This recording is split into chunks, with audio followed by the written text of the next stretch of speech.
Begitu juga dinukil tentang kisah Ibrahim alaihissalam pada saat kedatangan dua malaikat yang ingin menyampaikan berita gembira kalau Sarah akan hamil di umur tuanya walaupun dia mandul, sekaligus keduanya akan pergi ke negeri Jordania untuk membinasakan kaumnya Nabi Lut yang melakukan homoseksual. Waktu mereka datang dalam posturnya sebagai manusia, sehingga Nabi Ibrahim alaihissalam tidak tahu kalau mereka malaikat. Mereka salam, lalu Nabi Ibrahim menyambut salam mereka, karena Ibrahim alaihissalam adalah orang yang sangat suka dengan tamu, sampai ada julukan beliau Abu Tifan atau bapaknya para penjamu tamu.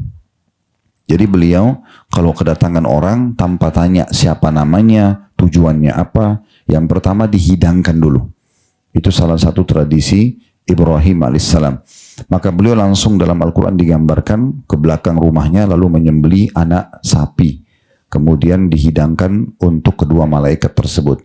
Nah waktu dihidangkan dan dia persilahkan makan karena malaikat tidak menyentuhnya, karena memang mereka tidak makan makanan manusia, barulah ada rasa khawatir dalam hati Ibrahim alaihissalam. Setelah itu baru dia tahu keduanya adalah malaikat. Lalu berlanjutlah kisah tentang dialog antara Nabi Ibrahim alaihissalam dengan kedua malaikat tersebut tentang tujuan mereka datang untuk apa. Ya, disampaikan kalau akan menyampaikan berita gembira Sarah akan hamil dan melahirkan Ishak, dan setelah Ishak akan ada Yakub sebagai cucu, anak dan cucunya. Kemudian juga akan mendatangi kaum Nabi Lut dan membinasakan mereka serta memberikan atau menyelamatkan Nabi Lut dengan anak-anaknya dan kaum yang beriman, kecuali istrinya saja tidak ikut karena dia termasuk yang mendukung perbuatan mungkar dari kaumnya. Tapi saksi bahasan yang kita sedang bahas, kita sedang tidak membahas tentang sejarah Ibrahim dan Lut alaihi wassalatu wassalam, tapi bagaimana Nabi Ibrahim menyembelihkan hewan untuk kedua malaikat tersebut dan dihidangkan kepada mereka. Salah satu ciri kedermawanan adalah sukanya seseorang berbagi makanan. Ya, suka berbagi makanan, dan di Ramadan ini momentumnya sangat tepat.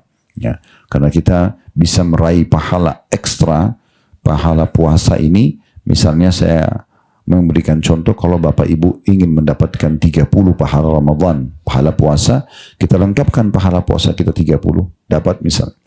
Dan usahakan seikhlas mungkin kita menjalankan sehingga maksimal pahalanya. Tapi bisa nggak dalam Islam saya mendapatkan 30 pahala yang lain, 30 pahala yang lain, 60 pahala puasa, 90, kelipatan 30. Bisa saja. Caranya buka puasakan orang lain. Ya, buka puasakan orang lain. Hadis yang masyhur tentang man fattara sa'iman kana lahu mithlu ajri sa'imin ghairi an yanqus min ajri sa'imin syai'a. Siapa yang membuka puasakan orang lain, dia akan dapat pahala seperti orang yang dibuka puasakan tanpa dikurangi sedikit pun. Mungkin sering kita dengar hadis ini. Tapi masalahnya apakah kita praktekin atau tidak? Harusnya kita sudah memblok semua masjid, musola di sekitar kita untuk menyumbang air minum, kurma, makanan, bahkan tidak usah perhitungan. Kalau ibu dan bapak ingin dibukakan rezeki yang luas oleh Allah, perhatikan pesan Nabi SAW kepada Asma binti Abi Bakar radhiyallahu anhuma. Karena Asma suka bersedekah, maka Nabi motivasi lagi dia sambil mengatakan, la tuki fayukillahu alaiki. Jangan kau perhitungan, maka Allah juga akan perhitungan denganmu. Kapan ibu dan bapak masih pakai cara seperti perhitungan orang kapitalis? Saya punya 1 juta, saya kalau bantu dia 1 juta, habis dong uang saya. Itu perhitungan orang kapitalis. Kacamata Islam dan agama kita dan iman kita tidak seperti itu. Kita kalau beri kepada dia 1 juta rupiah, misal, walaupun kita butuh, berarti di sini kita sedang investasi kepada sang raja yang maha kaya, Allah subhanahu wa ta'ala. Dan Nabi SAW bersabda kepada Bilal, waktu beliau datang ke rumah Bilal, dan Bilal menghidangkan 1 nampan, isinya kurma-kurma yang ranum sekali, baru dipetik, bagus sekali kualitasnya. Maka Nabi SAW mengatakan, apa ini Bilal? Dia mengatakan, ya Rasulullah, saya simpan untuk saya makan. Dalam riwayat lain, saya simpan untuk saya hidangkan pada saat Anda datang. Maka kata Nabi SAW, jangan kau lakukan, hai Bilal, sedekahkan. Jangan tunggu. Dan jangan pernah kau takut kemiskinan dari pemilik singgasana yang agung. Maksudnya Allah subhanahu wa ta'ala. Ya. Coba praktikin, Bapak Ibu sekalian, saat orang minta bantuan atau ada kesempatan sedekah, sedekah saja. Tidak usah menilai, ya, oh berapa tinggal di rekening saya. Subhanallah, Allah punya cara mendatangkan lagi isi rekening itu. Tapi kapan kita perhitungan, maka pasti Allah pun akan perhitungan dengan kita. Itu pesan Nabi SAW. Jadi kalau bisa setiap hari buka puasakan orang. Selama ada uang, balik keluarkan. Aisyah radhiyallahu anha pernah diberikan satu keranjang. Seingat saya isinya itu sekitar 4.000 dinar atau sekitar begitu. Cukup banyak. Ya mungkin ratusan juta kalau kita sekarang dikasih pada saat itu. Beliau tidak mikirkan untuk pakai buat dirinya. Langsung pada saat itu dipanggil pembantunya, dibungkus-bungkus harta tersebut, lalu dibagikan kepada orang-orang. Sampai setelah habis, pembantunya mengatakan, kalau seandainya Anda tinggalkan 2 dinar saja untuk kita bisa makan. Kata Aisyah, kamu nggak sampaikan kalau kita tidak punya apa-apa. Kalau seandainya kau bilang, mungkin aku akan biarkan. Saking cintanya mereka dengan berbagi, ya, dengan berbagi.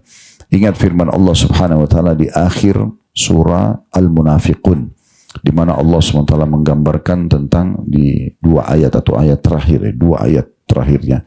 Maksud saya 2 ayat sebelum terakhir, bagaimana Allah gambarkan tentang penyesalan orang-orang yang nanti kalau meninggal dan tidak rutin bersedekah semasa hidupnya, termasuk memberi makan orang, memberi pakaian, memberikan utang atau melunasi utang, membayarkan rumah sakit, pendidikan dan segala macam ini. Mereka berharap bisa dikembalikan di dunia ini, jangan meninggalkan dulu, karena mereka ingin bersedekah. Ingin bersedekah. Jadi orang yang mau meninggal itu, kalau Allah masih kasih kesempatan mereka berapa menit saja agar ruh mereka ditunda pencabutannya, pasti mereka akan sibuk transfer dana-dana mereka itu untuk memberikan, untuk memenuhi kebutuhan orang lain. Nah ini yang harus kita fahami, hikmah-hikmah yang bisa kita ambil dari memberi makan orang lain, dan cukup banyak dalil-dalil berhubungan dengan masalah ini. Nabi Muhammad SAW, Bapak Ibu sekalian, punya satu nampan besar sekali yang biasa diangkat 4-5 orang. Saking besarnya tempat makan itu, yang setiap pagi diangkat dan diletakkan di depan rumah beliau atau di depan masjid beliau, dan beliau hidangkan makan sarapan pagi untuk siapa saja yang mau datang makan di situ.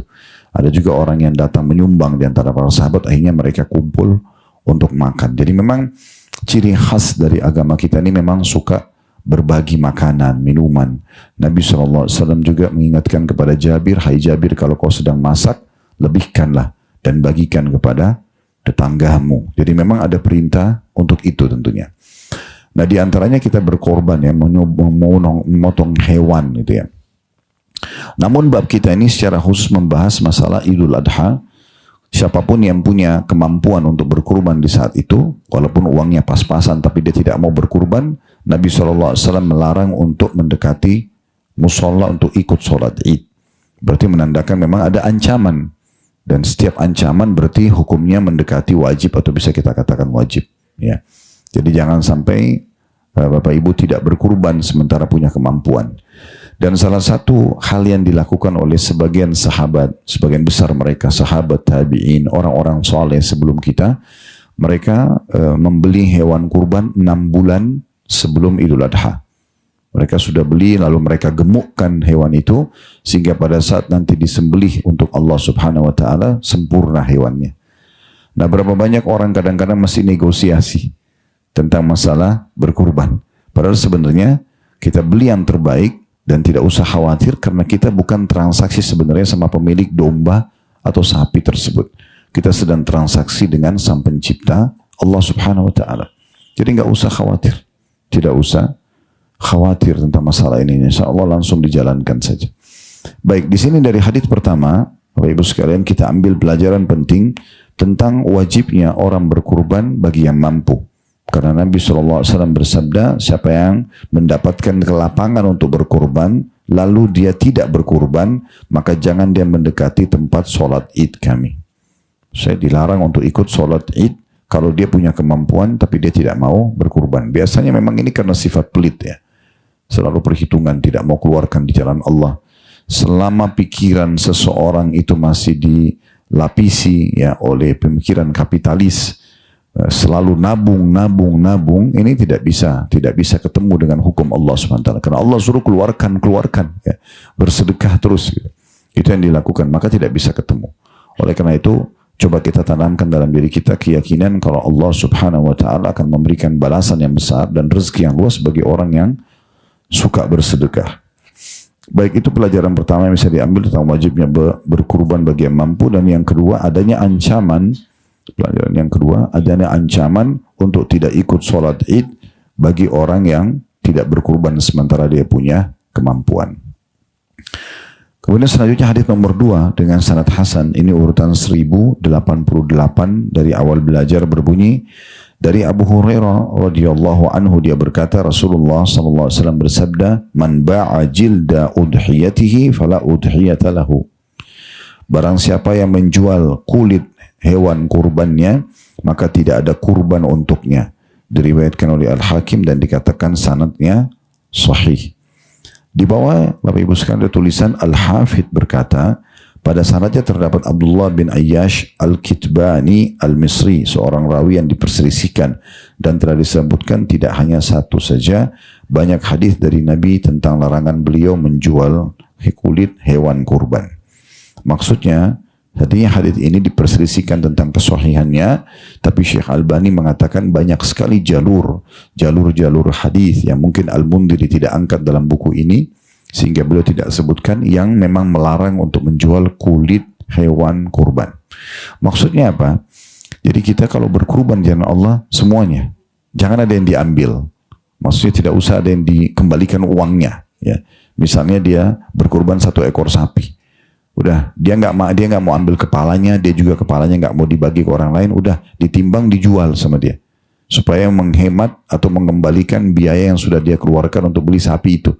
Misal dia beli sapi itu 20 juta, dengan dia jual kepalanya misalnya, dengan dagingnya, misal dia jual 1 juta, jadi dia bisa hemat 1 juta, misal contoh. Atau kulit, umumnya kulit memang orang tidak makan gitu. Ada juga orang yang buat kerupuk kalau kita Indonesia, tapi umumnya di seluruh dunia ini mungkin tidak dipakai, kecuali orang mungkin dikeringkan ya, kemudian dijadikan sebagai kulit sofa atau apalah yang mungkin dipakai, yang tas dan segala macam. Tapi ini kan prosesnya cukup panjang. Nah, kalau ada orang berpikir yang dibagi adalah dagingnya, lalu kulitnya diambil sama dia dijual supaya dia ambil nilainya, ini nggak boleh. Ini hukumnya tidak boleh bagi pemilik kurban. Bagi pemilik kurban.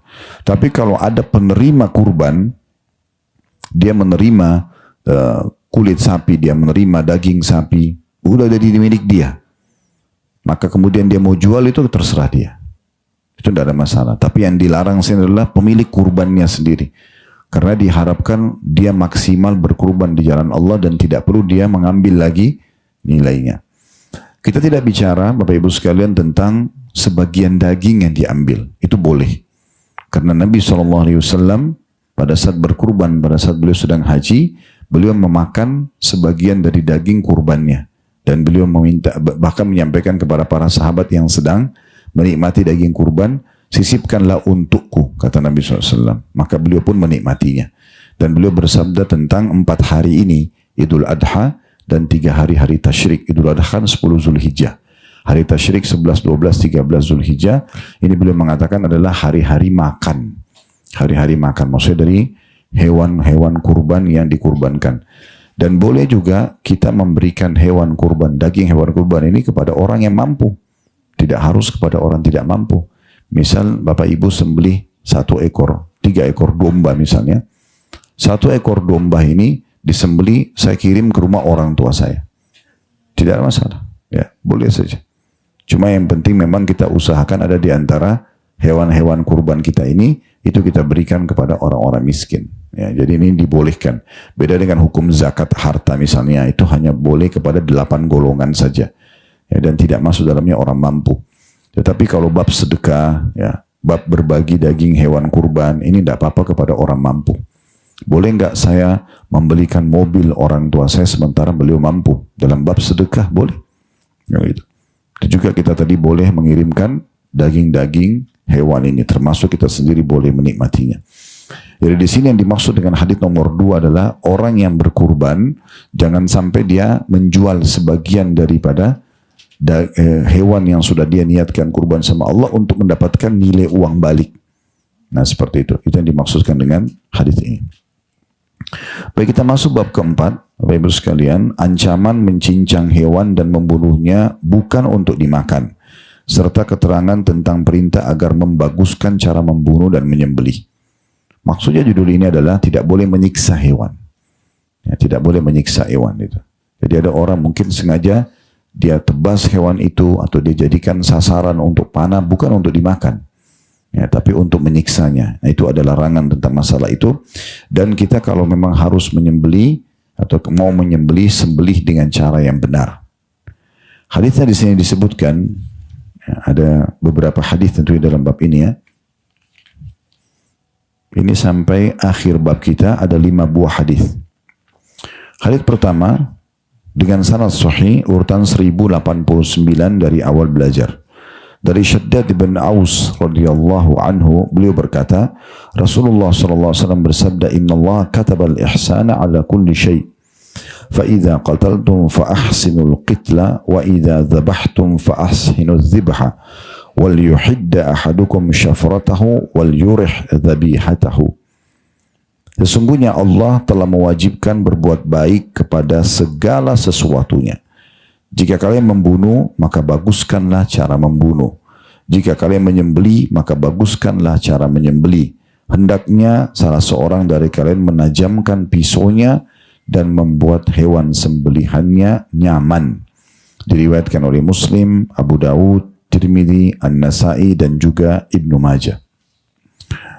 Hadits ini, Bapak Ibu sekalian, memberikan pelajaran kepada kita. Yang pertama, wajib hukumnya, bukan pilihan, bahwasanya setiap muslim dan muslimah berbuat baik kepada segala sesuatu. Perhatikan lafadznya segala sesuatu. Berarti tidak harus yang bernyawa. Tidak boleh Bapak Ibu punya satu benda bagus, sengaja dirusak. Nggak boleh. Sengaja lempar handphone, sengaja ugal-ugalan bawa mobil rusak, nggak boleh. Kita disuruh berbuat baik kepada benda mati, benda hidup. Semua harus dijaga, dirawat. Itu yang dimaksud Allah memerintahkan di sini dan mewajibkan berbuat baik kepada segala sesuatunya. Jadi kepada diri kita, nggak boleh kita sengaja misalnya ngerusak tubuh kita dengan mencoretnya, nggak boleh. Memang nggak boleh. Nggak boleh kita sengaja jerumuskan diri kita ke penyakit. Tahu ini makanan sudah basi, dimakan, nggak apa-apa. Nggak boleh. Memang dilarang dalam Islam. Tidak boleh jerumuskan diri kita ke dalam keburukan. Merusak fisik. Merusak citra dan nama baik. Tidak boleh. Nggak boleh Bapak Ibu tahu ini. Kalau saya buat ini nanti orang akan gosipin saya. Tetap dibuat. Jangan dibuat. Nggak boleh. Nggak boleh biarkan ada celah di mana orang bisa menjadi negatif. Kecuali orang fitnah kita. Kita nggak lakukan. Makanya Nabi SAW waktu pernah keluar dari masjid di 10 terakhir Ramadan, beliau i'tikaf. Ada Sofia radhiyallahu anha, istri beliau, datang mengunjungi suaminya, mengunjungi Nabi SAW. Mereka ngobrol, tapi tidak disebutkan apa yang sedang dibicarakan. Waktu mau pulang, Nabi SAW antar Sofia pulang. Rupanya waktu itu, Nabi lagi jalan dengan Sofia, ada 2 orang dari Ansar mengejar Nabi. Seakan-akan mereka ini mau tahu Nabi jalan sama siapa. Gitu. Akhirnya, waktu mereka mendekat, Nabi SAW mengatakan, ala rizki kuma. Pelan-pelan aja kalian. Innaha Sofia binti Huyai. Ini adalah Sofia binti Huyai. Ini istriku. Gitu. Nabi sudah tutup pintu itu sebelum ada penilaian negatif. Jadi nggak boleh kita sengaja biarkan. Ya. Itu jadi tidak boleh merusak fisik, tidak boleh merusak nama baik, ya. Tidak boleh merusak benda yang Allah kasih. Ada saya lihat orang teledor sekali. Gitu. Tidak pernah merawat. Handphonenya aja mungkin tidak pernah dilap, dibersihkan, biarin kotor, biarin begini dan segala macam. Mungkin kalau kita masuk ke rumahnya banyak sekali kotoran, jamur dan segala macam sana sini. Kenapa? Allah melarang kita itu. Allah membuat kita gerah Bapak Ibu sekalian, dan kalau kita gerah nggak nyaman, Allah buat kita kalau mandi kita merasa segar supaya kita mandi, gitu kan? Kan begitu. Supaya kita jangan gerah. Allah buat kita kalau pakai baju bagus, kita bersih, kita wangi, kita percaya diri. Supaya jangan itu kita pertahankan. Dan kalau kita keringat, bau bulu, nggak enak, kita nggak nyaman. Interaksi sama orang pun nggak nyaman. Maka supaya jangan yang ini gitu. Nah seperti itu kurang lebih gambarannya. Ini dimaksud dengan potongan hadis yang pertama yang sangat mulia. Jadi seorang muslim itu memang dia berusaha mencapai kesempurnaan dalam segala hal. Walaupun tidak bisa sempurna 100%. Tapi rumahnya rapi, dianya rapi, kendaraannya rapi, semuanya, pakaiannya, makanannya, semuanya. Gitu kan. Harusnya dengan bagus gitu. Kenapa orang ada yang makan di restoran, sementara di rumahnya bisa dia makan? Apa kira-kira yang dijual oleh restoran? Bukan cuma rasa, penataannya, gitu kan? Bagaimana mereka menata? Saya pernah bilang sama istri saya, kalau masak, misalnya, daripada hanya sekedar taruh nasi di piring, Ditaruh saja berserakan begitu, lauknya ditaruh aja begitu, berantakan. Kenapa nggak dicetak? Kenapa nggak pakai ya sebuah cetakan nasinya ditata seperti restoran? Mirip. Itu akan mendorong orang mau makan, walaupun di rumah. Kenapa ada orang pergi ke hotel, padahal dia tinggal di kota Jakarta misalnya? Untuk apa? Apa yang dia beli di hotel itu? Bayar mahal, 4 juta, 5 juta. Suasananya. Kenapa nggak buat rumah kita suasana seperti itu? Misalnya. Islam membolehkan kita menikmati semua itu. Bahkan sebaliknya ya, melarang kita justru tidak menikmati atau bahkan merusak suasana itu. Jadi tidak dibolehkan. Nah ini poin-poin penting berhubungan dengan masalah ini. Tidak boleh juga Bapak Ibu tahu ini, bajunya sobek. Terus nanti orang lain bisa nilai negatif, tetap dipakai. Kenapa nggak pakai yang bagus saja? Bukan maksakan diri, tapi jangan buat celah orang lain menilai kita negatif. Nah, gitu. Jadi ini semua masuk dalam potongan sabda Nabi SAW. Ini pelajaran pertama dari hadis. Sesungguhnya Allah telah mewajibkan berbuat baik kepada segala sesuatunya. Pelajaran kedua dalam hadis. Diberikan contoh di sini, jika kalian membunuh, membunuhlah dengan cara yang bagus. Kenapa bunuh yang didatangkan sebagai contoh? Karena umumnya orang kalau membunuh itu ugal-ugalan. Misalnya kita bertemu dengan musuh di medan perang. Kita kan targetnya membunuh musuh ya. Bagaimana seorang membunuh musuh? Ditebas lehernya, mau patah tangannya, putus tangannya putus kakinya, kan begitu. Karena orang targetnya bunuh orang kan gitu. Tapi subhanallah Islam datang luar biasa. Kalau kalian bunuh, berbagus bunuh itu. Bagaimana maksudnya? Kalau sudah tusuk orang mati, selesai. Nggak ada mutilasi. Nggak boleh dibakar. Nggak boleh diludahin. Nggak boleh diinjak. Dalam Islam tidak ada begitu. Bahkan dalam Islam di medan peperangan, kalau musuh sudah letakkan senjatanya, dia berharap ditawan, nggak boleh dibunuh. Dibawa, diserahkan kepada panglima perang. Nanti panglima perang pertimbangkan. Nanti dilihat, dipelajari orang ini. Apakah memang dia pura-pura saja, atau memang dia mau menyerah, dia tidak mau menyerang lagi umat Islam. Itu ada pertimbangan sendiri di kancah peperangan. Kenapa bunuh diberikan contoh? Kalau bunuh saja kita disuruh baik, apalagi yang lainnya. Ya, bunuh biasanya orang brutal gitu, ya. Nah, ini yang diberikan contoh di sini. Jadi kalau sampai membunuh musuh pun tidak boleh kita membunuh kecuali dengan cara membagusnya. Contoh juga orang bunuh hewan. Kita tidak asing pernah ada tikus di rumah ya. Pada saat orang pasang perangkap misalnya, ketangkap tikusnya. Saya pernah lihat ada orang disiram air panas. Kan untuk apa? Walaupun dia jengkel, mungkin rumahnya ada pintunya digerogotin. Ya udah selesai, sudah ditangkap, udah buang aja di sampah. Udah. Apalagi dengan lem dia nggak bisa juga lari, udah biarin dia mati kan. Gitu. Tapi ini kadang-kadang ada orang yang terlalu berlebihan, gitu kan. Jadi masuk dalam masalah kalau bunuh dengan cara yang baik, gitu kan. Udah nggak usah terlalu berlebihan dalam masalah hal-hal seperti ini. Saya pernah lihat ada satu teman ya, tapi ini cuma saya sepintas gitu dan saya sempat mengingatkan. Dia rupanya lagi belajar waktu kami masih mahasiswa, diganggu sama lalat. Lalatnya terbang terus ganggu. Dia rupanya usir-usir lalat itu tidak mau. Entah gimana lalat itu berhasil ditangkap sama dia, terus ditaruh di bawah kaki meja. Terus saya bilang kenapa? Dia dari tadi ganggu saya. Tapi kan tidak perlu sampai seperti itu. Itu contohnya saja gitu kan. Karena dia merasa jengkel, dia tidak perlu. Ya. Dalam Islam dilarang hal seperti itu. Baik, selanjutnya pelajaran yang ketiga adalah, dan kalau kalian sembelih, maka baguskanlah cara menyembelih itu. Caranya disebutkan dengan cara menajamkan pisau dan membuat hewan itu nyaman. Gimana mempertemukan dua ini? Pisaunya harus tajam supaya kalau menyembelih dia tidak macet, ya tidak harus segera gitu ya. Memang prosesi menyembelih ini biasanya butuh perhatian khusus. Pisau-pisaunya harus yang bagus, dari baja yang bagus misalnya. Kemudian juga setiap habis dipakai 1-2 hewan mungkin dibersihkan kembali, diasah lagi ya. Biasanya kami di Idul Adha itu ada program Adhafam, kami menawarkan kepada muslimin yang mau berkurban bersama kami, dan kami lakukan di wilayah Bogor di satu peternakan.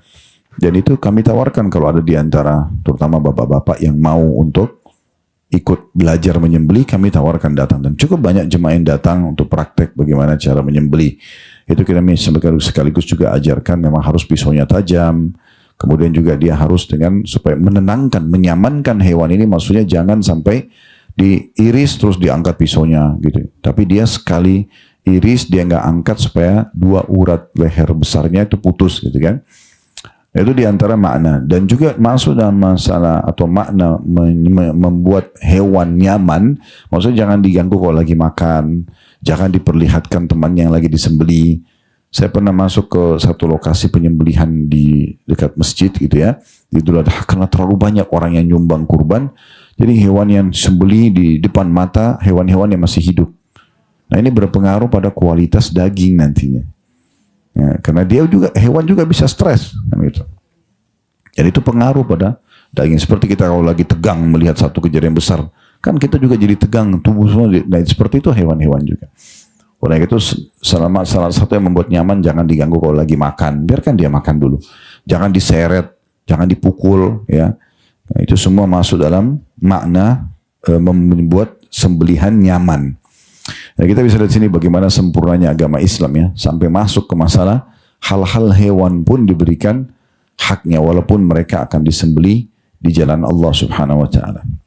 Untuk lebih jauh kita lihat bagaimana Nabi SAW menegur sahabat yang menyakiti hewan yang akan disembeli.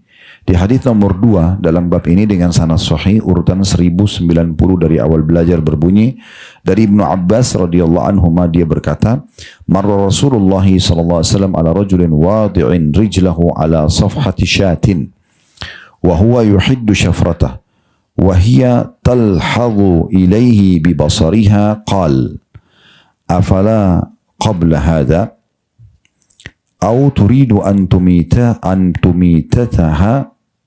atau turidu an tumitaha mautat." Yang artinya Rasulullah SAW melewati seorang laki-laki yang meletakkan kakinya di lambung seekor domba sambil dia mengasap pisau sementara domba itu memperhatikannya dengan mata. Jadi orang ini punya satu ekor domba dia mau sembelih, ditidurin di tanah, perutnya diinjak sambil dia asap pisau. Jadi domba itu lihat. Ini terjadi di depan mata Nabi SAW. Maka dikatakan Rasulullah SAW melewati seorang laki-laki meletakkan kakinya di lambung domba, seekor domba sambil dia mengasap pisau, sementara domba itu memperhatikan pisau itu, kan gitu. Yang lagi diasah, dia memperhatikan dengan matanya. Maka Nabi SAW mengingatkan orang itu mengatakan, mengapa tidak sebelum ini? Maksudnya kenapa kau tidak asap pisaumu dari awal? Kenapa harus liatin hewan itu? Ditajamkan dulu dan jangan lihatkan. Atau kamu ingin mematikannya beberapa kali? Saya kenapa kamu harus menyiksa dia gitu ya? Dengan membuat dia ketakutan, padahal juga kamu akan sembelih dia. Nah, hadis ini diriwayatkan Tabarani dalam Mu'jamul Kabir dan Mu'jamul Awsat. Rawi-rawinya atau yang menukil hadis ini adalah rawi-rawi dalam As-Sahih, maksudnya dalam kitab-kitab yang sahih. Dan diriwayatkan oleh Al-Hakim, hanya saja dia berkata, aturidu an tumitaha mautat halla ahdatta syafrataka qabla an tudji'aha. Apakah kamu ingin mematikannya berkali-kali? Mengapa kamu tidak menajamkan pisaumu sebelum kamu membaringkannya? Diriwayatkan oleh Hakim dan dikatakan sahih berdasarkan syarat Imam Bukhari. Ya. Hadits ini teman-teman sekalian memberikan kepada kita contoh bagaimana menyembeli dengan cara yang baik. Ya, memberi contoh bagaimana menyembeli dengan cara yang baik sesuai dengan sunnah Nabi SAW. Jadi tidak boleh lihatkan pisau, tidak boleh menakut-nakuti hewan tersebut. Nah ini yang dimaksud juga tadi rincian masalah atau dari hadis sebelumnya ya tentang masalah nyaman. Kalau hewan saja begini, bagaimana manusia, Bu? Ya, bagaimana ibu dengan anaknya? Nah, hanya kadang-kadang tidak mau makan, dimarah-marahin, hanya karena ini misalnya dicubit, hanya karena ini mungkin dipukul. Itu hewan saja disuruh buat seperti ini, dibuat nyaman. Daripada kita marah, lebih baik kita rangkul, berikan masukan yang baik, kan gitu. Sehingga orang pun bisa menerima dengan baik. Ya, orang pun bisa menerima dengan baik. Saya kadang-kadang dengan anak-anak di rumah, setiap ada sesuatu kesalahan saya ingatkan. Gak boleh begini, gak boleh. Kadang-kadang mereka masih ulang lagi. Karena anak-anak masa belajar ya. Tapi ada satu pelajaran saya ambil, di satu waktu, mereka tidak tahu saya lagi ada. Kemudian mereka bicara, kakak sama adik-adiknya bicara gitu. Terus mereka, karena mereka memanggil saya ayah, abati, mereka bilang, abati orangnya baik ya, gak marah sama kita. Gitu. Padahal mereka tidak tahu kalau saya lagi ada. Kalau kita salah, kita cuma diingatkan, tapi kita jangan ulangi ya, gitu. Mereka sendiri ambil pelajaran, cuman mengulangi kesalahan itu terjadi di masa anak-anak. Jadi daripada kita kejam. Kalau kita tidak ada di rumah malah anak-anak gembiranya luar biasa. Karena tidak ada lagi yang melotot matanya, tidak ada lagi yang melayang tangannya, tidak ada lagi yang tajam lisannya gitu kan. Ini yang ketawa-ketawa tahu diri ya. Lah iya, kadang-kadang begitu. Ya, ada orang pernah terjadi, seorang bapak dia lagi cuci mobilnya, kemudian ada beberapa perlengkapan kunci-kunci mobil itu, anaknya datang main masih kecil, belepotan tangannya pegang mobil itu. Karena dia marah sama anaknya, dalam kondisi emosi diambil satu kunci dipukul tangan anaknya, patah tangannya. Baru dia nyesel, bawa ke rumah sakit. Kenapa? Apa salahnya? Tinggal anak itu dipindahin, kemudian nanti yang kotorannya dilap selesai kan. Tidak ada sesuatu yang rugi di situ. Gitu. Tapi subhanallah banyak orang seperti itu. Ini sedikit contoh saja hikmah yang bisa kita ambil. Kalau hewan saja kita buat baik, apalagi dengan orang-orang terdekat kita. Anak, pasangan hidup, orang tua. Manusia lebih pantas untuk kita berbuat baik. Karena di manusia itu lebih banyak pahalanya dari hewan. Ya. Kalau hewan hanya sekedar pahala memberi makan, berbuat baik sama dia kalau sembeli. Tapi dia tidak bisa hafal Quran, dia nggak bisa sholat, dia nggak bisa taubat. Manusia bisa kita ajarin itu. Banyak yang bisa didapatkan faedah daripada manusia itu sendiri. Baik, pelajaran yang bisa kita ambil yang pertama adalah adanya adab yang diajarkan Nabi SAW cara menyembelih, dan disebutkan tadi itu adalah menajamkan pisau, tidak memperlihatkan pada hewan yang mau disembelih, dan juga tidak menyakitinya. Pelajaran yang kedua yang bisa diambil, perlunya seseorang menegur orang lain yang sedang berbuat salah, tapi menegurnya dengan cara yang baik. Nabi SAW di sini tidak memukul orang itu, tidak mencaci maki, padahal orang ini sudah jelas-jelas tidurin hewan, injak lambungnya, tajam, bisa kan Nabi sebagai raja bisa saja kan marah, bisa saja kan akan hukuman supaya yang lain tidak ulangi. Tidak. Tapi Nabi cuma mengatakan, kenapa kau tidak lakukan sebelumnya ini? Apa kau ingin membunuhnya berapa kali? Nah, saya tadi lebih menyentuh. Akhirnya orang itu jadi faham, gitu kan? Dan dia bisa lebih mudah nerima karena nasihatnya dengan penuh perhatian, penuh kasih sayang, bukan ancaman bagi dia walaupun dia sedang berbuat salah. Nah, seperti itu pelajarannya. Hadits nomor 3 dengan sanad sahih urutan 1091 dari awal belajar berbunyi, dan diriwayatkan pula dari Ibnu Umar radhiyallahu anhu, dia berkata, amara Rasulullah sallallahu alaihi wasallam bihaddi syifari wa an tuwara anil bahaim wa qala idza dzabaha ahadukum falyujhiz. Rasulullah SAW memerintahkan untuk menajamkan pisau dan agar menyembelih jauh dari hewan yang lain. Beliau bersabda, jika salah seorang dari kalian menyembelih, maka hendaklah dia mempercepat kematiannya. Nah, ini berarti ada tambahan adab-adab, ya, ada tambahan adab-adab pada saat orang menyembelih hewan. Jadi pelajaran pertama dari hadis, bagaimana Nabi SAW mengajarkan tambahan adab untuk menyembelih hewan, disebutkan dari situ, dia harus menajamkan pisaunya. Sudah kita sebutkan tadi sebelumnya. Tambahannya adalah agar menjauhkan hewan yang belum disembelih dari hewan yang akan disembelih. Nah, ini kami sering sarankan di beberapa masjid. Ya, mudah-mudahan ini pesannya sampai kepada teman-teman kita yang sedang melakukan proses penyembelihan ini. Itu lebihnya ya, seperti yang kami lakukan biasa di Bogor di Idul Adha itu. Kalau hewan yang akan disembelih, dia sendiri di tempat itu, hewan itu. Dia berdiri tempatnya. Padahal itu tadi baru kami pakai 5 menit sebelumnya sembelih hewan. Tapi begitu habis disembelih hewan yang satu, ada satu spanduk besar atau terpal yang hewan yang disembelih langsung diangkat ke sebelah. Di situ sudah tidak ada nyawanya, dia ditumpuk sama hewan yang lain sambil ada yang menguliti. Tapi ini langsung disiram darahnya dengan selang air, dibersihkan tempat itu. Hewan yang baru datang ini kayak tidak tahu apa-apa dia. Pisau pun pada saat saya praktekin di depan jemaah waktu itu, kita sembunyikan di belakang kita. Hewan itu dibaringin dengan tenang, dielus dengan tenang. Kemudian juga kalau dipegang gak usah dengan keras sekali, biasa saja, gitu kan? Dia tidak kaget. Nanti tinggal kita sembelih. Nah, Nabi ingatkan di sini, dia mempercepat proses itu. Jadi langsung disembelih. Kalau tajam itu cepat sekali. Saya berapa kali pakai pisau yang tajam, subhanallah kadang-kadang cuma satu iris saja, itu bisa terputus langsung, gitu kan? Itu lebih menenangkan hewannya. Ini adab-adab yang diajarkan oleh Nabi SAW. Kemudian juga di sini ada sebuah pelajaran lain yang bisa kita ambil, bagaimana kita kalau melakukan satu perbuatan dianjurkan agar menyelesaikan dengan cepat dan tepat. Ya. Itu dalam Islam seperti itu. Jadi kalau ibu dan bapak bisa menyelesaikan pekerjaan itu dalam 5 menit, kenapa harus 1 jam? Karena masih banyak pekerjaan lain yang bisa kita kerjakan di waktu-waktu itu kan. Kalau kita bisa makan selesai dalam cepat, ya sudah selesaikan saja. Kita pindah ke aktivitas yang lain. Kita bisa mandi, selesai. Yang penting sudah memberikan hak jasad kita. Oke, kita aktivitas yang lain. Jadi jangan membuang-buang waktu pada hal yang tidak ada manfaatnya. Atau sebenarnya masih bisa mendatangkan manfaat yang lebih besar dari yang lainnya. Kan gitu. Ini termasuk pelajaran penting yang bisa diambil dari sini. Karena Nabi SAW menyuruh mempercepat kematiannya. Maksudnya orang mukmin harusnya cepat memang. Nabi SAW dikatakan, Bu, kalau jalan, beliau sangat cepat. Sampai seperti turun dari sebuah tempat yang tinggi. Karena Nabi SAW tidak buang-buang waktu gitu.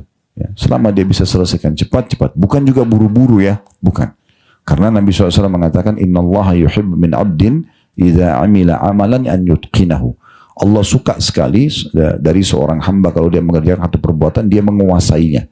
Dia profesional di situ. Tapi profesional ini bagus sekali kalau dia tepat dan cepat dia. Nah, itu kan lebih bagus dibandingkan orang lambat gitu ya. Apalagi kalau dia sudah lambat dan tidak tepat juga, masih banyak yang salah. Nah, ini berarti kita memang dianjurkan untuk masuk ke pintu itu agar kehidupan kita bisa lebih maksimal. Banyak yang kita bisa kerjakan. Ada kadang-kadang kita lihat seorang ibu mungkin di rumah, mungkin dalam 1 jam, 2 jam dia bisa selesaikan, udah bersihkan ruang tamunya, udah kamar tidurnya, udah pakaian kotor, udah masuk mesin cuci, udah semua bisa. Ada kadang-kadang satu orang ibu enggak, mungkin 1-2 jam pun masukin baju di mesin cuci aja, masih belum. Kena sibuk lihat handphone, sibuk ini, sibuk itu, enggak selesai pekerjaannya. Ingat. Jadi harusnya kita coba mengatur dengan sedemikian rupa dan sedetail mungkin. Nilai setiap detik itu mahal sekali dari Allah SWT supaya berisi hal-hal yang bermanfaat. Baik, hadis nomor 4, dan ini tinggal 2 buah hadis terakhir di bab kita, 4 dan 5. Nomor 4, dengan sanad hasan li ghairihi, menjadi hasan karena dikuatkan dengan riwayat-riwayat lain. Urutan 1092 dari awal belajar berbunyi, dari Ibnu Amr, maksudnya Abdullah bin Amr radhiyallahu anhuma, Abdullah sahabat, Amr ayahnya sahabat. Dari Nabi bahwasanya Rasulullah SAW bersabda, ma min insanin qatala usfuran fama fawqaha bighairi haqqiha illa sa'alahu Allahu azza wa jalla anha. Qila ya Rasulullah wa ma haqquha? Qala yadhbahuha fayakuluha wa la yaqta'u ra'saha yarmi biha. Tidaklah seorang manusia membunuh seekor burung atau lebih kecil daripada itu tanpa hak, kecuali Allah Azza wa Jalla akan menanyakan hal itu kepadanya. Maksudnya dia main-maini saja, bunuh-bunuh hewan, ya, hanya untuk jadi bahan mainan. Maka beliau ditanya, wahai Rasulullah, apa haknya hewan itu? Kata Nabi SAW, disembelih, atau dia menyembelihnya, lalu dia memakannya dan tidak memotong kepalanya dan membuangnya. Diriwayatkan oleh An-Nasai dan juga Al-Hakim, dan dia mensahihkannya. Hadis ini memberikan pelajaran kepada kita, Bapak Ibu sekalian. Yang pertama, tidak boleh orang main bunuh sembarangan. Ya. Kalaupun dia mau membunuh, misalnya tadi sudah dijelaskan, misalnya ada hewan mau disembelih, nah sembelih tujuannya untuk dimakan, ya, bukan untuk main-main aja gitu ya, bukan hanya sekedar kayak ada orang banyak berburu ya, biasanya mereka berburu tembak rusa, ya udah tembak sudah selesai, ditinggal aja, jadi bangkai di situ. Kenapa nggak disembelih gitu? Padahal boleh orang manah, boleh orang menembak, baca Bismillah sebelum dia meninggal, disembelih segera hewan itu, baru dimakan. Itu tidak ada masalah, ya. Sehingga memang tidak sia-sia di situ. Itu yang dimaksudkan di sini larangan Nabi SAW untuk membunuh hewan sia-sia. Dan pasti Allah akan tanya di hari kiamat, kenapa kau bunuh hewan ini? Untuk apa? Tidak dimakan, ya, tidak bermanfaat juga, atau bukan hewan berbahaya. Hewan berbahaya kan juga boleh dibunuh ya. Sebagaimana kata Nabi SAW, 5 jenis hewan dibunuh di wilayah haram dan di luar haram. Maksudnya di Mekah sama Madinah ataupun di luar Mekah sama Madinah. Kan di wilayah haram itu Mekah Madinah, ibu dan bapak tidak boleh sembarangan bunuh hewannya, tidak boleh sembarangan cabut pohonnya dan seterusnya. Nah, kata Nabi SAW ada 5 hewan dibunuh di wilayah haram atau di luar haram. Lalu disebutkan, gitu kan? Ada disebutkan di situ tikus, kemudian burung raja wali, gagak yang bagian dadahnya atau punggungnya ada bulu warna putih, ular, terus anjing buas, ya, yang bisa mengganggu orang. Ini semuanya boleh dibunuh. Nah, berarti kan boleh dibunuh, tapi membunuh pun tetap dengan cara yang benar di sini. Artinya Kalau memang dia harus dibunuh, ditembak atau apa itu selesai. Jadi nggak perlu disiksa hewan-hewan seperti itu. Ini yang dimaksud juga kalaupun harus membunuh ya. Dan dia nanti ada alasan di sisi Allah Subhanahu wa taala. Dalam riwayat dan disebutkan juga cicak dan kalajengking ya. Ini hewan-hewan, 7 hewan boleh dibunuh gitu. Tapi cara bunuhnya dengan cara yang benar gitu. Kemudian selanjutnya pelajaran kedua yang bisa diambil, dan ini tentu kalau hewan-hewan yang seperti ini disebut, dan kebanyakan dalam hadis disebut dengan fuwaisiqah atau binatang yang buruk, ini jangan justru hewan-hewan seperti ini dijadikan sebagai simbol-simbol ya. Ya, seperti kan di Amerika dikembangin Mickey Mouse, Minnie Mouse, itu kan tikus. Ya. Itu tikus. Tikus itu dalam Islam hewan buruk. Nggak boleh, bahkan boleh dibunuh. Tapi mereka jadikan sebagai tokoh. Banyak ibu dan bapak tidak ngerti, makan belikan anaknya tasnya Mickey Mouse, spraynya Mickey Mouse, spray Mickey Mouse. Kan itu tikus. Tikus nggak boleh dalam Islam. Ya. Itu tidak boleh. Apalagi memang kalau gambar yang sifatnya gambar itu kan itu ada larangan. Mereka tidak masuk ke rumah misalnya. Contoh. Jadi harusnya hewan-hewan begini. Dan kalau misalnya ada orang mimpi, dia istikharah minta petunjuk, lalu dia mimpi salah satu hewan ini, itu berarti keburukan yang dia harusnya tinggalkan apa yang ingin dia kerjakan. Ya, kalau Ibnu Muhammad bin Sirin sudah menyebutkan, apalagi kalau dia mimpi tikus, mimpi cecak, hewan-hewan ini, itu berarti pasti buruk orang yang akan menikah sama dia, atau orang yang akan dia ajak kerjasama dan seterusnya. Allah datangkan dalam mimpi hewan-hewan seperti ini. Baik, selanjutnya pelajaran kedua yang diambil adalah adanya hak hewan. Hak hewan di sini adalah kita boleh menyembelihnya kalau yang halal untuk dimakan. Kemudian memakannya. Dan yang dimaksud tidak boleh memotong kepalanya dan dilempar, maksudnya jangan dibuang kepalanya. Boleh dipotong, disembelih, dipisahin, tapi kepalanya pun dimaksimalin. Kalau bapak ibu tidak makan, bisa dikasih orang lain, ada yang makan, gitu kan?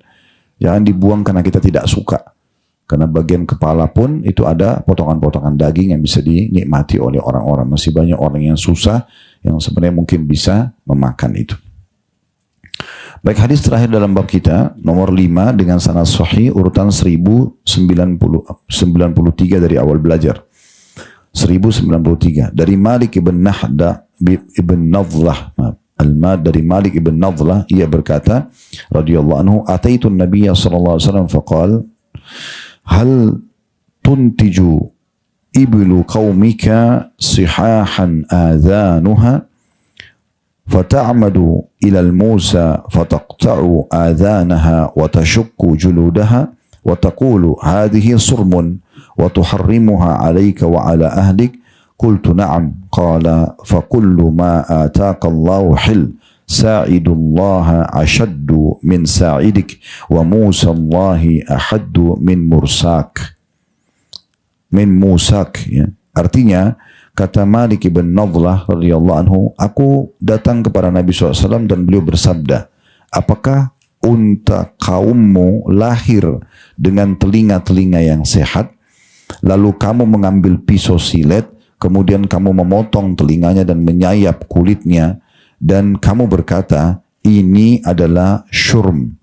Lalu kamu mengharamkannya untuk dirimu dan keluargamu. Aku menjawab, benar. Nabi SAW bersabda, seluruh apa yang Allah berikan kepadamu adalah halal. Lengan Allah lebih kuat dari lenganmu, dan pisau silet Allah lebih tajam daripada pisau siletmu. Diriwayatkan oleh Ibnu Hibban dalam sahihnya, dan nanti akan hadir dalam bab kasih sayang dan rahmat insyaallah, kata beliau di kitab Qadha atau peradaban di bab 10. Di situ dijelaskan yang dimaksud dengan surmu dengan sad atau jamak dari as-sarim, yaitu dipotong telinganya. Hadits ini Bapak Ibu sekalian memberikan pelajaran kepada kita. Yang pertama, pelajaran penting yang kita bisa ambil, kedudukan Malik ibn Nadhlah radhiyallahu anhu. Ini sudah sering kita sebutkan. Dari awal kita belajar hadis, alhamdulillah sekarang sudah 1093 hadis. Ini secara nomor urut, tapi yang kita pelajari sudah lebih daripada itu. Mungkin sudah 1300, 1500 hadis, karena sering kita tambahkan dengan banyak hadis-hadis yang lain. Jadi kalau ada seorang sahabat atau seorang perawi hadis, dia yang menceritakan kepada kita kronologis hadis, atau dia menceritakan tentang kondisi dan sikap Nabi, yang Nabi sedang kerjakan, Nabi berjalan, Nabi sedang duduk, Nabi sedang ngobrol. Ini semua punya keutamaan sendiri. Maka dalam pelajaran ilmu hadis kita mengatakan faedah pertama adalah kedudukan beliau. Ya, karena ada di antara sahabat yang mungkin bisa saja langsung dia sampaikan, Nabi bersabda begini. Tapi dia tidak, dia ceritain. Dulu kami sedang jalan bersama Nabi, dulu kami sedang duduk bersama Nabi, kami sedang berperang bersama Nabi. Jadi kita punya gambaran hadis ini disebutkan di lokasi mana, sedang apa Nabi pada saat itu. Nah seperti itu. Nah di sini Malik bin Nadhr radhiyallahu anhu punya satu tradisi bersama kaumnya. Kalau mereka punya hewan, ya hewan itu supaya tidak diambil oleh orang lain, kupingnya dipotong biasanya atau diselitin.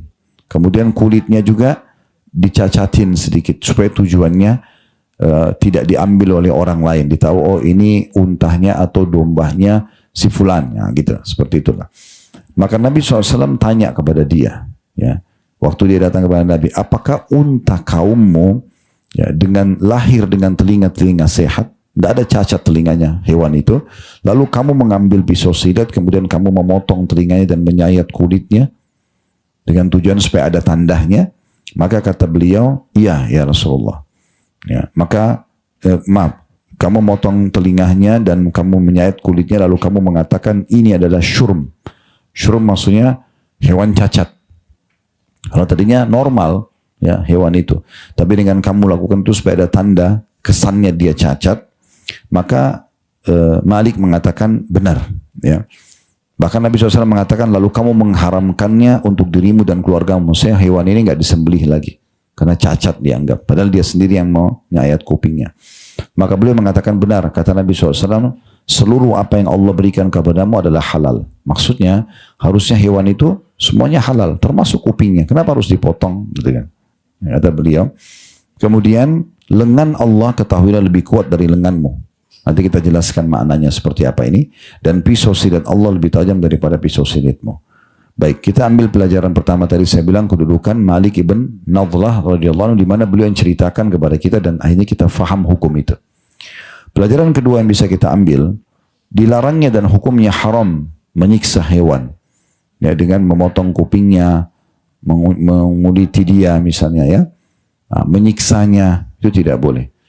Dalam sebuah hadis Bukhari pernah ada satu wanita di Madinah itu disiksa, dia dimasukkan. Nabi SAW mengatakan dia masuk dalam neraka karena dia mengurung seekor kucing dalam satu kamar karena dia marah mungkin sama kucing itu. Dia tidak kasih minum, tidak dikasih makan sampai kucing itu mati. Ya, maka dia diancam masuk dalam neraka dengan itu. Ya, jadi tidak boleh sama sekali. Jadi kalau kita tidak mau pelihara hewan itu ya tidak usah. Kalau dipelihara jangan disiksa, gitu kan. Dan itu pun ada batasannya. Memelihara hewan ini dibatasi dengan hewan-hewan yang dibolehkan. Tapi tetap ini saran saya saja. Kalau ibu dan bapak memang suka pelihara hewan, lebih baik pelihara anak yatim. Ya. Hewan biar aja hidup di alamnya. Karena kucing yang dipelihara misalnya tidak bisa hafal Quran. Nggak bisa diajar sholat malam. Ya. Cuma murni dapat pahala karena pelihara. Tapi kalau pelihara anak yatim, ini luar biasa. Kata Nabi SAW, anak yatim juga lucu bu, ya. Karena anak yatim itu adalah anak yang meninggal ayahnya dan belum balik. Dari mulai bayi sampai balik. Pasti anak-anak kecil kan lucu juga. Masa lebih lucu kucing daripada anak manusia gitu kan. Tapi kata Nabi SAW, sebaik-baik rumah yang di dalamnya ada anak yatimnya. Dalam hadis yang lain, Nabi SAW menganjurkan agar mengelus kepala anak yatim. Bahkan dalam riwayat itu kalau tangan kita mengelus kepala anak yatim, itu setiap helai rambutnya satu pahala. Dan kata Nabi SAW, saya dan sponsor anak yatim seperti ini di surga. Ya, jadi artinya sangat dekat dengan Nabi SAW. Istana Nabi itu kan sangat mulia ya. Ibu sudah tahu istana Nabi di surga, namanya Al-Wasilah. Tempat yang paling lux di surga nanti, itu cuma satu.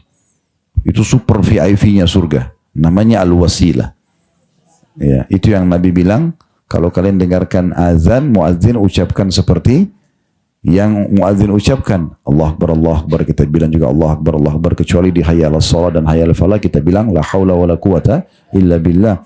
Kemudian kata Nabi SAW, kalau selesai bacalah salawat kepadaku, karena siapa yang baca salawat padaku Allah akan balas kepada dia 10 kali salam. Kemudian mintalah al-wasilah untukku, karena dia adalah tempat tertinggi di surga dan tidak dimiliki kecuali untuk satu orang dan aku berharap aku pemiliknya. Ya, dan siapa yang meminta wasilah untukku, dia akan mendapatkan syafaatku. Nah, orang yang sponsori anak yatim, itu kata Nabi, saya dan seperti sama dia seperti ini di surga. Itu dekat sekali tempatnya dengan Nabi SAW.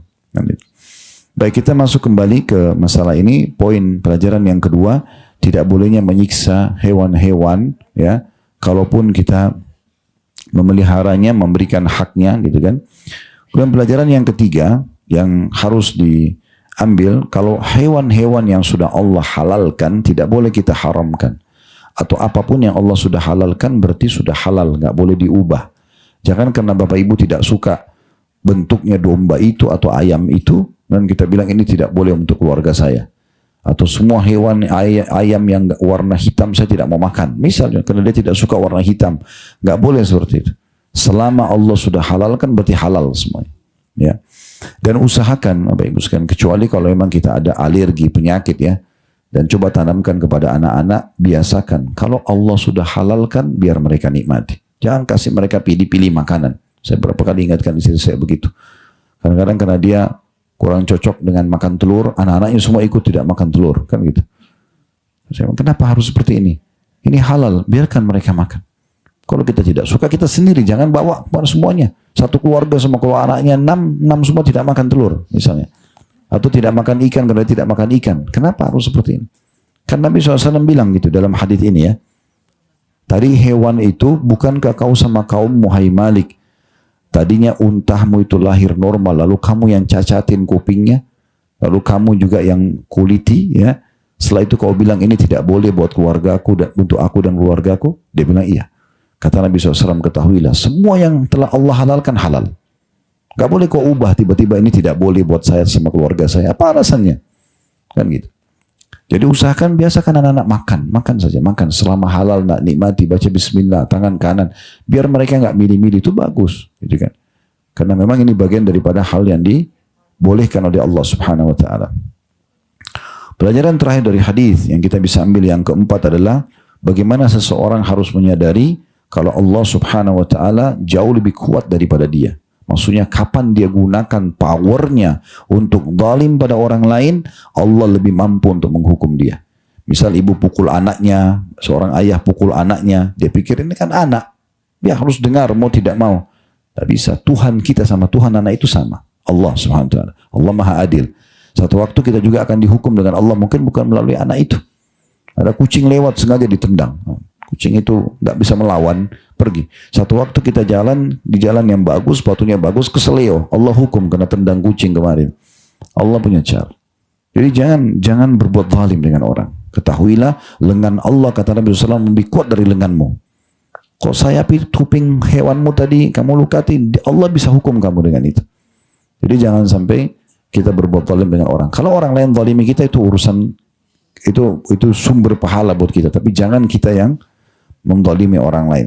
Dan itu juga sama maknanya, dan pisau silet Allah lebih tajam daripada pisau silet. Maksudnya sekarang kau siksa hewanmu dengan satu pisau silet, maka Allah bisa menghukummu dengan banyak pisau-pisau yang lain dengan caranya gitu. Mungkin nanti ada orang yang akan menyeliti kamu, ada orang menyakiti kamu walaupun kamu sedang melakukan itu pada hewan, ya, gitu.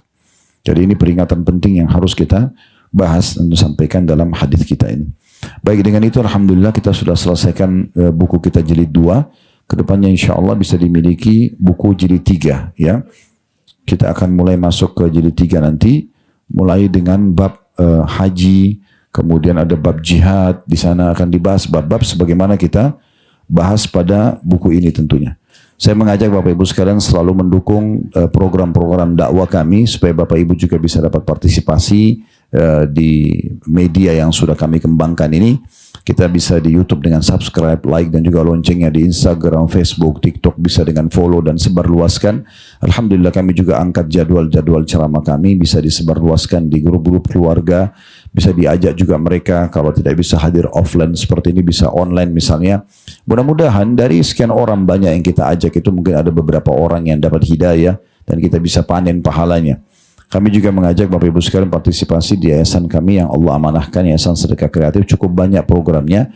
Di antaranya di Ramadan ini kita ada program Ramadan Tanpa Lapar.